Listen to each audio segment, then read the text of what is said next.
Good evening, everyone. It's a little bit late now on a Thursday night or early Friday morning. It's not so unusual for me to make these videos late at night. This is a little later than usual, but won't make any difference to you. Hopefully you'll get all of this on Friday.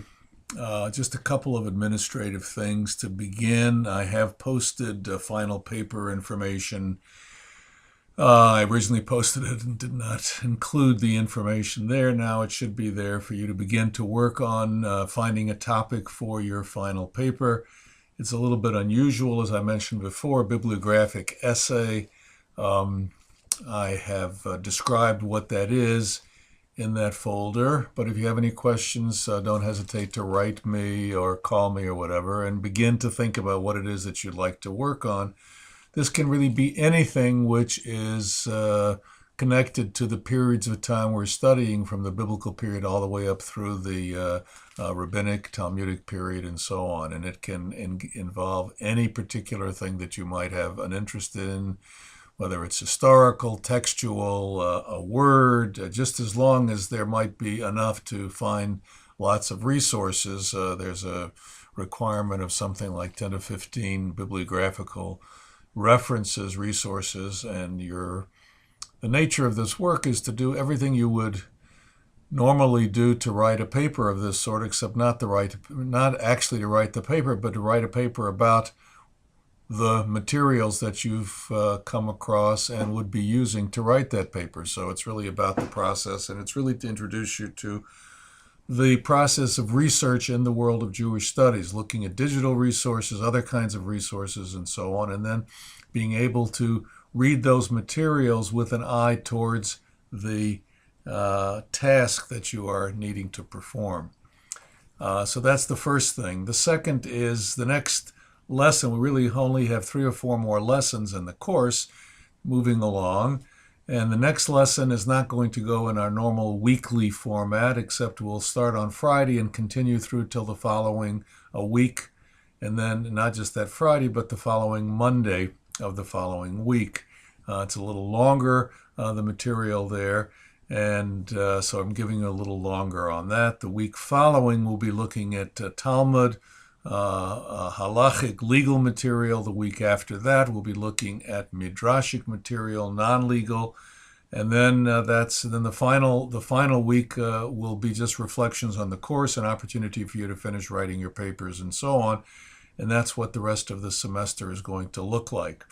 I am available to speak with you, to work with you on your papers. Also, the office hours, which not too many people have been taking advantage of, is another opportunity for each of you to engage some of these questions. You can raise some of the issues that you're looking at in office hours as well, what it is that you'd like to work on, and so on.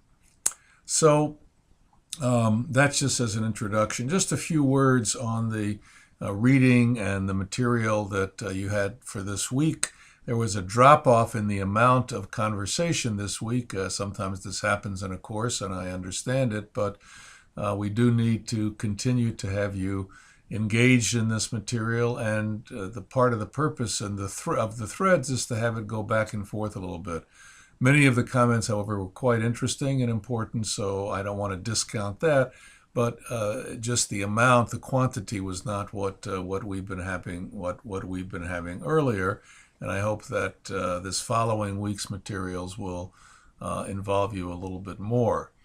The Yavitz material, which maybe I should have said was found in last week's reading, all of that material, sets up a way of thinking about Jewish history, which the historical period that we're looking at in this past week's stuff reflects, and offers a way to think about that question of how does this little nation survive among large nations.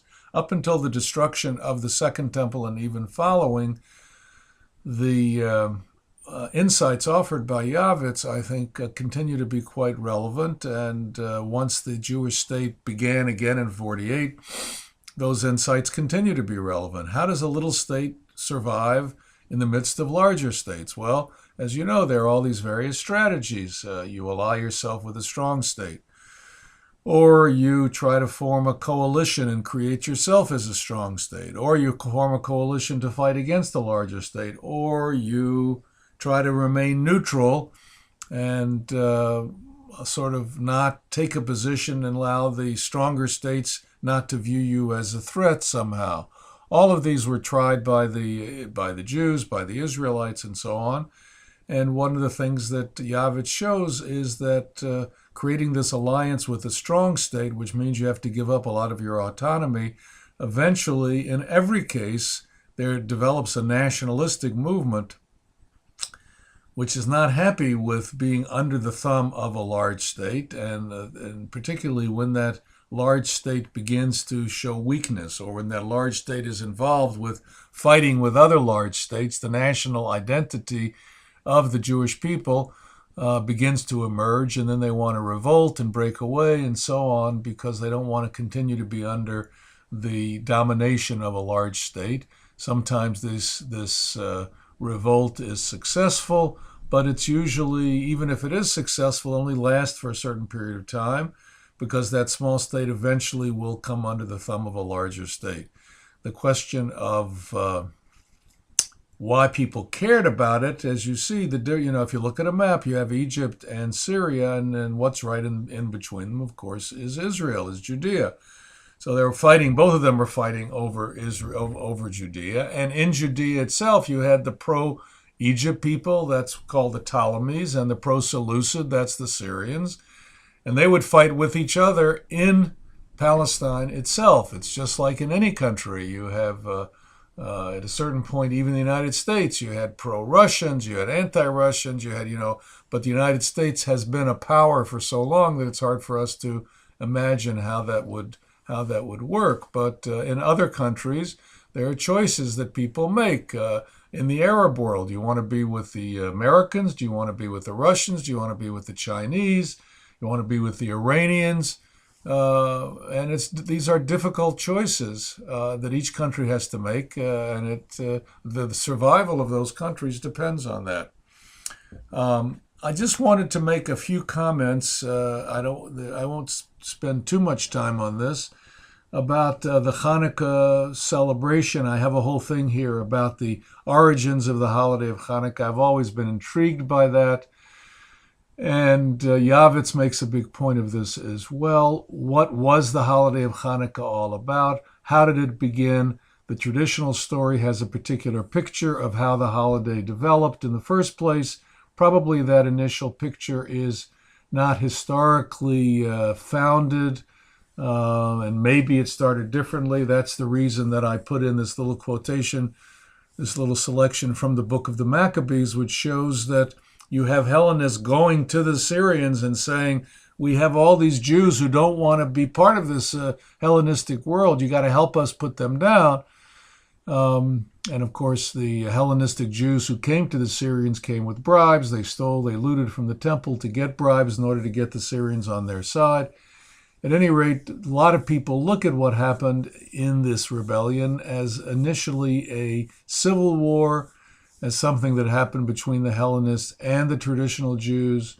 Eventually, the traditional Jews, the rural Jews, the Jews who were not so excited about allowing the foreigners in and taking over and so on, emerged triumphant for a while.